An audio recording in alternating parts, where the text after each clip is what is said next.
नमस्कार. डिनरसाठी आपण hakka noodles बनवतो आहे आज. पोळी भाकरीला ऑप्शन म्हणून हा एक चांगला आहे. ह्याच्यासाठी मी आता 2 गाजरं साल काढून घेणार आहे ह्याची आणि ह्याचे लांबट लांबट तुकडे करणार आहे. फ्रेश कांद्याची पात लागणार आहे आपल्याला. कांद्याची पातच वापरली जाते ह्याच्यामध्ये. चायनीजमध्ये जनरली जास्त करून ही वापरली जाते. आपल्याला साधारण 1-2 कप तरी कांद्याची पात लागणार आहे आणि हे कोळा कांदा लागतो. या रेसिपीमध्ये कोळा कांदाच वापरला जातो. अर्धी वाटी कापलेला कांदा घ्यायचा, 2 शिमला मिरची लांबट तुकडे करून घ्यायचे आणि शिवाय आपण आता कोबी घेणार आहे. कोबीचा एक पाव भाग मी घेतलेला आहे. हा सुद्धा साधारण 1.5 वाटी कोबी होईल इथपर्यंत घेतला आहे. अगदी बारीक बारीक कापायचा हा कोबी. 1 चमचा मिरी आणि ही बारीक कुटून घ्यायची. याप्रमाणे ह्याची पावडर मी तयार केलेली आहे. ओबडधोबड पावडर बनवायची. हे हक्का नूडल्सचे 2 पाकिट आणलेले होते मी. त्याच्यापैकी 1.5 पाकिटाची मी करणार आहे हक्का नूडल्सची रेसिपी. तर हे 1.5 पाकिट याप्रमाणे घ्यायचे.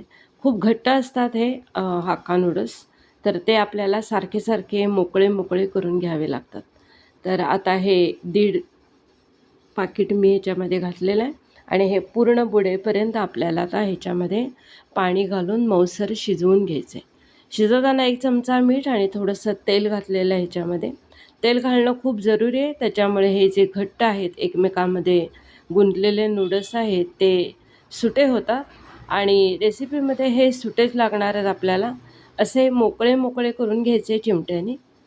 सारखे सारखे हे मोकळे करावे लागतात. बरेचसे असल्यामुळं आपल्याला हे एकसारखे करून घ्यायचे. आपण आता ह्याला अर्धा मिनिट स्टीम देणार आहोत. त्याच्यामुळे हे चांगले मऊ शिजतील. आता हे चांगले शिजलेले आहेत की नाही पाहूया. चिमट्यामध्ये मी पकडलेलं आहे आणि आता मध्ये मी थोडंसं ह्याला तोडून बघणार आहे. आता तोडताना समजा लगेचच तुकडा पडला तर ह्याचा अर्थ नूडल्स चांगले शिजलेले आहेत असा होतो. तर हे बघा, ह्याचे तुकडे लगेचच पडत आहेत. त्याचा अर्थ नूडल्स आपले चांगले शिजलेले आहेत. आपल्याला ह्याच्यातलं सगळं पाणी काढून टाकायचं आहे. आता सगळं पाणी चाळणीमध्ये ओतते आहे मी हे. आता पुन्हा एकदा मोकळे करून घ्यायचे, चांगले टॉस करायचे सारखे सारखे. साधं पाणी घालायचं ह्याच्यामध्ये आणि पुन्हा एकदा चिमट्यानी हे मोकळे करून घ्यायचे. असे सारखे टॉस केले की ते चांगले मोकळे होतात. ह्याच्यावरती थंड पाणी घातलेलं होतं मी. थोडंसं उडवून त्यातलं सगळं पाणी ह्याच्यातनं काढून टाकायचं. हे बघा, याप्रमाणे हे सगळे नूडल्स मोकळे होणं खूप गरजेचं आहे आणि हे आपल्याला जसे हवे तसे आता हे मोकळे झालेले आहे. लसणाच्या मोठ्या बारीक पाकळ्या मी इथं किसून घेते आहे, कारण की आपल्याला अगदी बारीक लसूण हवं आहे. 4 चमचे तेल घातलेलं आहे आता कढईमध्ये. ह्याच्यामध्ये हा लसूण चांगला परतून घ्यायचा. 1 चमचा आपण ह्याच्यामध्ये किसलेलं आलंसुद्धा घालतो आहे. तेही चांगलं परतून मग नंतर हा कांदा घालायचा. कांदासुद्धा आपल्याला चांगला परतून घ्यायचा आहे. थोडं मऊसर झाला पाहिजे कांदा. त्याच्यानंतर आपण घालणार आहोत थोडंसं मीठ. ह्याच्यामुळं कांदा लवकर मऊ होतो. आता गाजर, त्याच्यानंतर शिमला मिरची, एक करून एक सगळ्या भाज्या आपण घालणार आहोत. कोबीसुद्धा घातला आहे मी आत्ता इथे. कोबीसुद्धा चांगला गरम होईपर्यंत परतायचं आहे आपल्याला. आता ही कांद्याची पातसुद्धा घातलेली आहे. ह्या 4ही भाज्या फार महत्त्वाच्या आहेत हक्का नूडल्स करत असताना, विशेष करून चायनीज डिशमध्ये. अर्धा चमचा मिरीची पावडर घातली इथे. मिरीची पावडर पूर्ण 2 चमचे आपल्याला लागणार आहे पूर्ण हक्का नूडल्ससाठी. थोडी घातली की त्याची टेस्ट चांगली वाढत राहते. आता व्यवस्थित झाल्यानंतर आता मी हे पाव कप घेतलेलं होतं टोमॅटो केचप, ते आता पूर्ण घातलेलं आहे. टोमॅटो केचप थोडं पातळ असतं आणि त्याच्यामुळे या भाज्या चांगल्या शिजतात. फक्त 1 चमचा सोया सॉस घालायचं. हे कडू खूप असतं त्याच्यामुळे जास्त वापरायचं नाही. ह्याच्यामुळे रंग चांगला येतो. चायनीज डिशमध्ये सोया सॉसला खूप महत्त्व आहे. आता हे पुन्हा एकदा छान हलवून घेतलं आहे.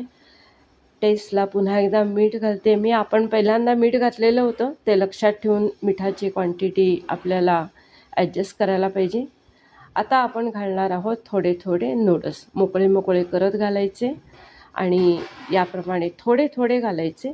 आता हे सुद्धा व्यवस्थित हलवून घ्यायचे आणि मग उरलेले नूडल्स पुन्हा एकदा घालायचे. आपण या रेसिपीमध्ये वापरलेला लसूण, आलं, त्याचप्रमाणे टोमॅटो केचप, मिरी पावडर या सगळ्याची टेस्ट हक्का नूडल्सला लागण्यासाठी आपल्याला थोडे थोडे घालून चांगले हलवावे लागतात सारखे. हे चिमट्याने जनरली जास्त हलवले जातात. मग अशी सांगितल्याप्रमाणे थोडी थोडी मिरी पावडर आपण घालत राहायचं आणि आता हे चांगले टॉस करायचे याप्रमाणे. हा पदार्थ फारसा पौष्टिक म्हणता येणार नाही, पण पोटभरू जरूर असतो आणि ह्याच्यामध्ये फार खूप महाग असे जिन्नस पण वापरलेले नसतात.